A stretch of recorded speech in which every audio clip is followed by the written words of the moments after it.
காரைக்காலில் கடலில் குளித்த சக கல்லூரி மாணவிகளை காப்பாற்றச் சென்ற 2 பேர் மாயமான நிலையில் ஒரு பெண் உயிரிழந்தார். இது தொடர்பான கூடுதல் விவரங்களோடு இணைகிறார் செய்தியாளர் இளமுதன். விவரங்களை பதிவு செய்யலாம்.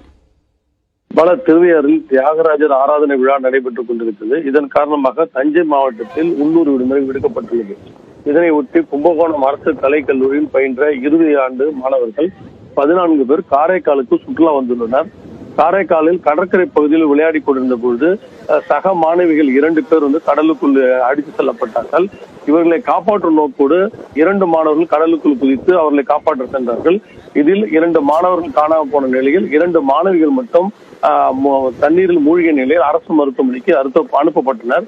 இதில் ஏமாமாலினி என்ற பெண் மாணவி மட்டும் உயிரிழந்திருக்கிறார். மேலும் ஒரு மாணவியை தேட பணி நடைபெற்றுக் கொண்டது. இவர்களுக்கு இதே பகுதியில் கடலில் காப்பாற்ற சென்ற அபிலேஷ் ஜெகதீஷ் என்ற 2 மாணவர்கள் உடல் இருந்து கிடைக்கவில்லை. அவர்களை தேடும் பணி ஈடுபட்டிருக்கிறார்கள் காவல்துறையினர். இது மட்டும் உள்ளூர் மீனவர்களும் இந்த தேடும் பணியில் ஈடுபட்டிருக்கிறார்கள்.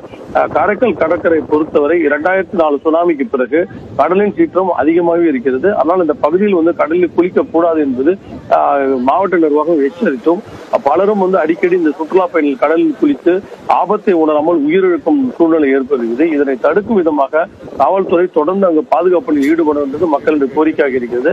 இன்றைய